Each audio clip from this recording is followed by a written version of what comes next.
Hello everyone.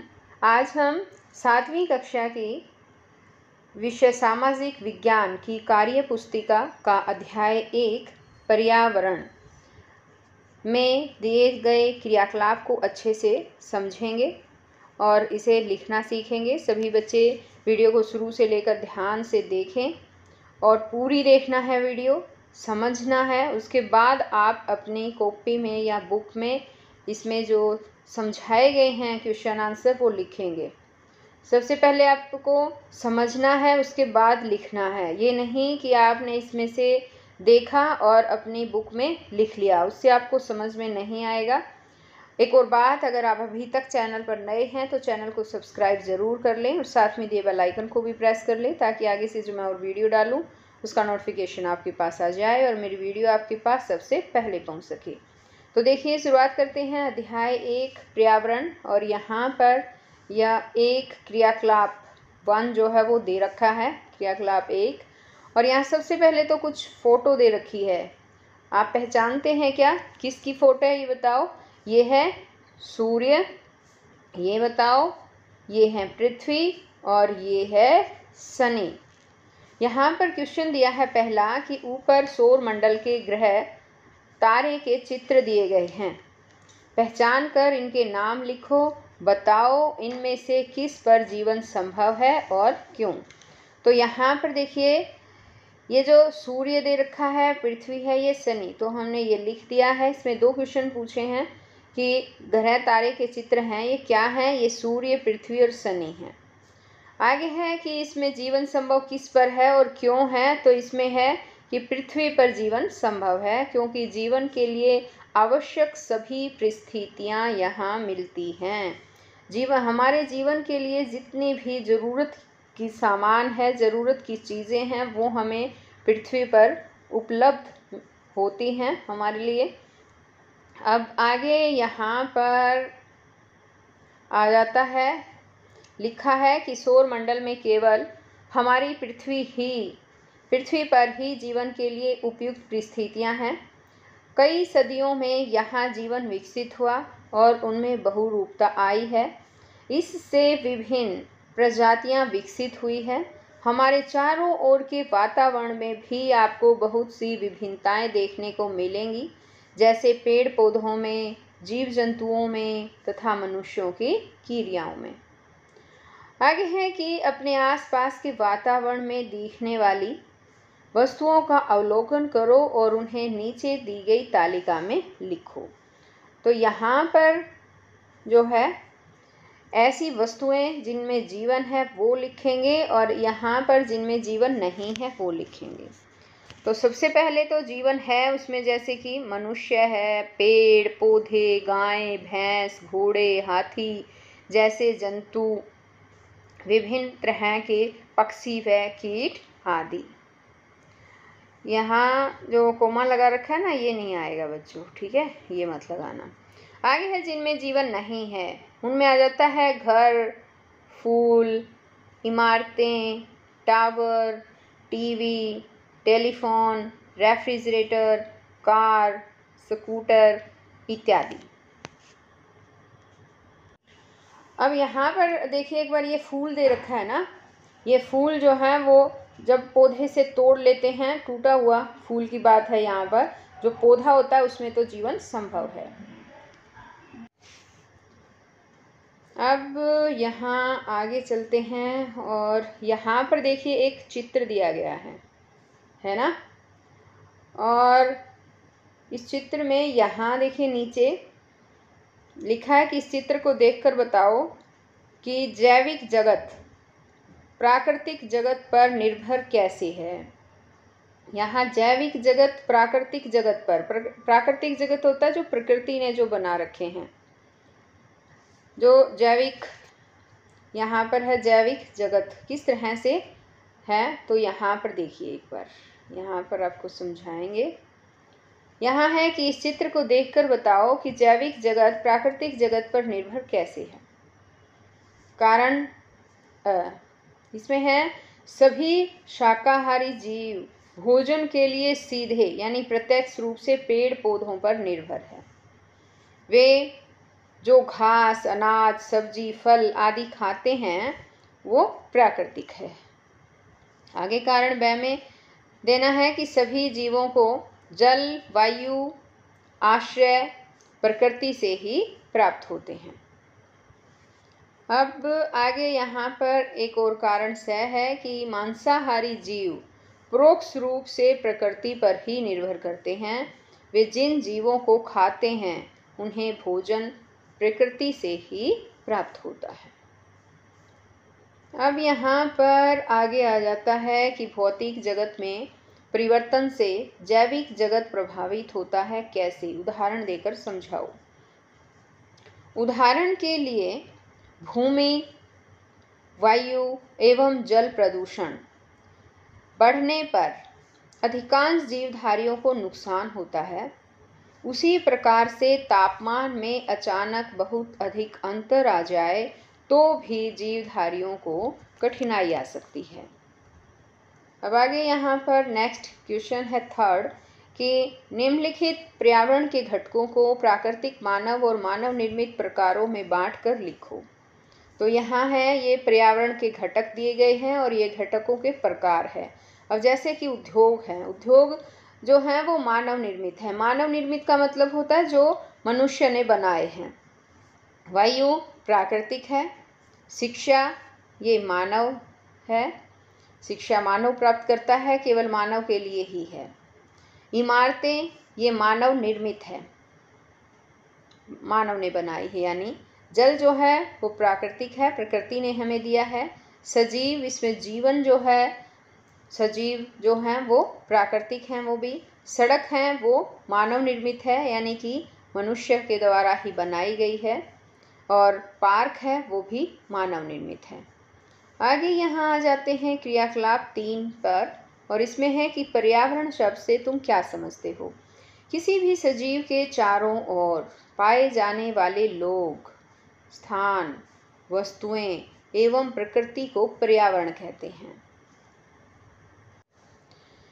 यानी कि हमारे चारों ओर का जो वातावरण होता है वो पर्यावरण होता है बच्चों। अब आगे है कि अगले पृष्ठ पर दिए गए चित्र देखकर प्रमुख मंडलों के नाम लिखिए। अगले पृष्ठ पर चित्र दिए गए हैं, तो यहाँ पर जो है मंडल जो दे रखे हैं, देखिए जहाँ पर हम रहते हैं, हम सभी जीव जंतु भी हैं, मनुष्य भी है, जहाँ उनके रहने का स्थान है वो स्थल मंडल होता है। ये जहाँ पर जल में जीव जंतु रहते हैं, ये जल का जो है एरिया है, ये जल मंडल होता है। और एक ऊपर है जिसमें हमें वायु प्राप्त होती है, वायु का जो मंडल होता है वो ऊपर का जो है वो वायुमंडल होता है। तो इस तरह से 3 जो है वो मंडल हैं। यहाँ पर देखिए हम लिखते हैं, एक स्थल मंडल है, एक जल मंडल है और एक वायुमंडल है। अब आगे इससे रिलेटेड कुछ क्वेश्चन और भी दे रखे हैं, और इसमें है कि स्थल मंडल क्या प्रदान करता है। स्थल मंडल जो है हमें वन, कृषि एवं मानव बस्तियों के लिए भूमि, पशुओं को चरने के लिए भूमि, खनिज आदि ये स्थल मंडल से मिलते हैं हमें। जलमंडल का निर्माण किससे होता है? जलमंडल जो है नदी, झील, समुद्र, महासागर आदि जैसे विभिन्न जलाशयों से मिलकर बनता है। अब आगे आ जाता है कि वायुमंडल क्या महत्व है। यह सूर्य की गर्मी एवं हानिकारक किरणों से हमारी रक्षा करता है। सभी जीवधारी को सांस लेने के लिए वायु देता है। यहाँ देता है भी लिख सकते हैं आप।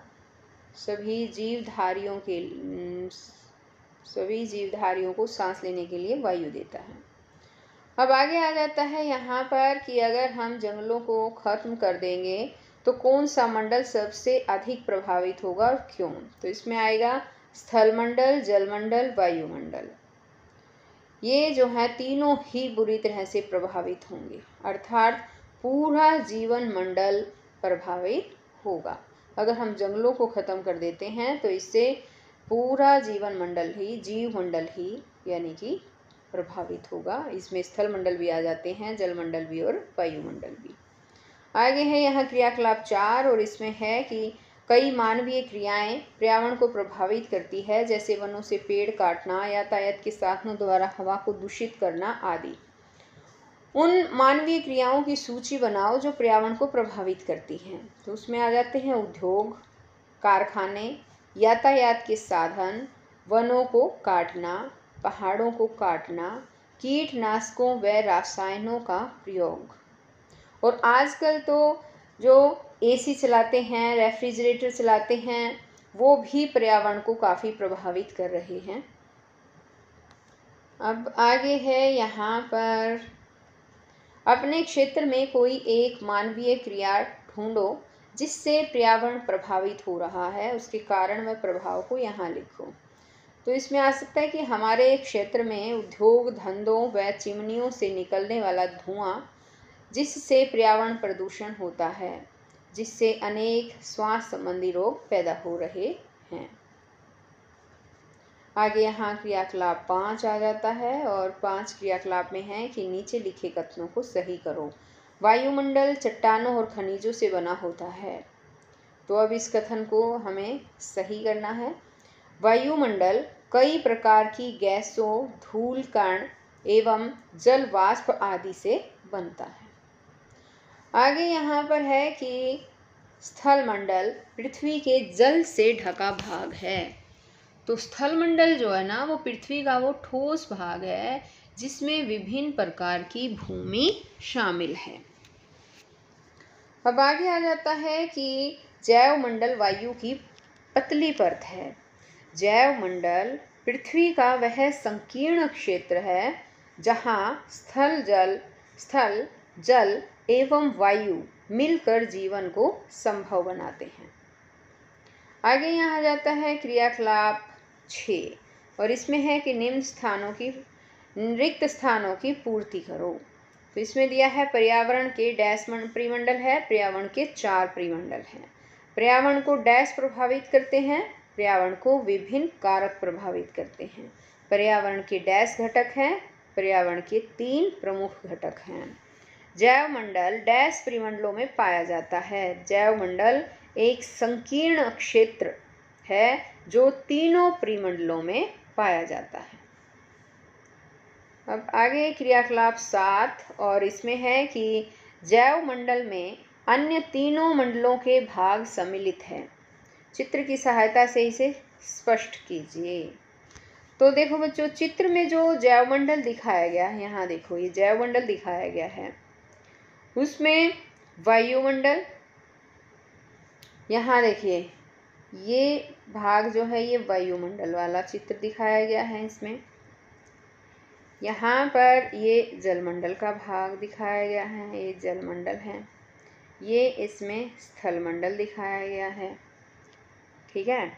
अब यहाँ का जो ये बीच का पार्ट है, देखिए एक बार, ये इतना था इस तरह से, तो ये जो बीच का पार्ट है इसमें तीनों ही आ जाते हैं, स्थलमंडल भी है, जलमंडल भी है और वायुमंडल भी है। तो इसमें ये तीनों आ जाते हैं। यहाँ देखो इसमें लिखा है कि चित्र में जो जैवमंडल दिखाया गया है उसमें वायुमंडल, जलमंडल व स्थलमंडल तीनों का भाग शामिल है। आप यहाँ पर देखिए, नज़र भी आ रहा होगा आपको, मैंने अभी दिखाया भी है, एक बार दोबारा से दिखा देती हूँ। जो ये पार्ट है इसका, ये बीच वाला जो पार्ट है, इसमें ये तीनों ही आ जाते हैं। तो इसमें कहा है, यहाँ चित्र में साफ दिखाई दे रहा है कि जीवन के लिए तीनों मंडल आवश्यक हैं। अब यहाँ आगे है कि तुम्हारे आसपास किस तरह का पारितंत्र है, लिखो।